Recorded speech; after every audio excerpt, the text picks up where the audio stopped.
Entre les lignes maintenant avec vous, Clément Viktorovitch, bonjour. Bonjour. On lit entre les lignes d'un grand débat d'actualité, d'une grande question du moment. Aujourd'hui, la contestation sur la réforme des retraites et cette volonté affichée cette semaine de bloquer le pays par les opposants à la réforme, par les syndicats. Cette question, est-ce légitime, après tout, de vouloir bloquer le pays ou pas du tout? C'est la question qu'on se pose. Grève des transports, grève des raffineries, grève du ramassage d'ordures. Voilà ce que nous avons connu cette semaine. Une situation qui provoque l'agacement du gouvernement. Je vous propose d'écouter ce qu'en disaient Olivier Véran et Olivier Dussopt lundi dernier, veille du 7 mars. Ils étaient respectivement sur France 2 et France Info. Moi, je fais la différence entre ceux qui contestent, ceux qui veulent contester et ceux qui veulent bloquer. Ceux qui veulent tout bloquer dans la durée ne peuvent pas ignorer qu'il peut y avoir un impact sur notre économie. L'expression d'un désaccord, c'est légitime, mais que ça ne doit pas entraîner un blocage du pays qui serait dangereux pour notre économie. Voilà, vous l'avez entendu, le gouvernement accepte le principe de la grève, mais refuse celui du blocage. Alors ça pose déjà la question de la différence entre grève et blocage.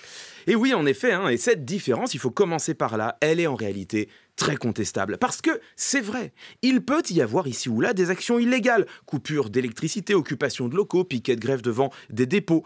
Mais pour l'essentiel, quand la France est bloquée, c'est en fait à cause des grèves. Quand les transports ne marchent pas, c'est parce que les conducteurs, les contrôleurs, les aiguilleurs font grève. Quand il n'y a plus de carburant, c'est parce que les ouvriers des raffineries font grève. Et d'ailleurs, la preuve, en décembre dernier, quand le gouvernement a voulu d'urgence rétablir l'approvisionnement en carburant, il n'a pas eu besoin d'envoyer les forces de l'ordre pour débloquer les sites industriels. Il lui a suffi de réquisitionner les grévistes, prétendre accepter les grèves mais refuser le blocage, c'est introduire en fait une distinction largement fallacieuse. Dans les faits, c'est souvent la même chose. Et sur le fond, il y a aussi cet argument qui est avancé, les grèves nuisent à l'économie française et donc, in fine, aux Français. Oui, c'est vrai, et pourtant, c'est triplement faux.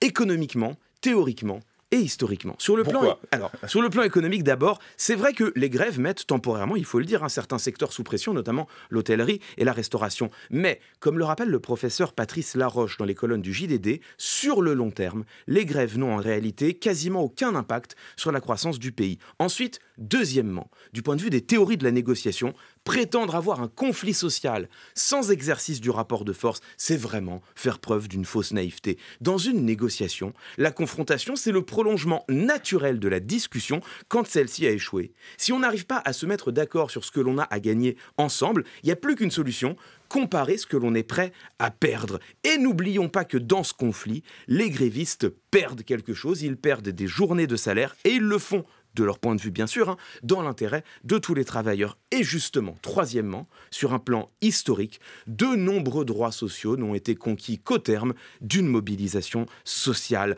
On pense bien sûr aux grèves de 36 qui ont permis d'arracher la semaine de 40 heures et les congés payés, mais même sans aller jusque-là, d'après les chiffres du ministère du Travail, enquête officielle de la DARES, en 2020, 62% des entreprises qui ont vécu une grève ont aussi vu des accords être conclus au bénéfice des salariés. Ce chiffre tombe à 12%, 5 fois moins dans les entreprises qui n'ont pas connu de conflit social.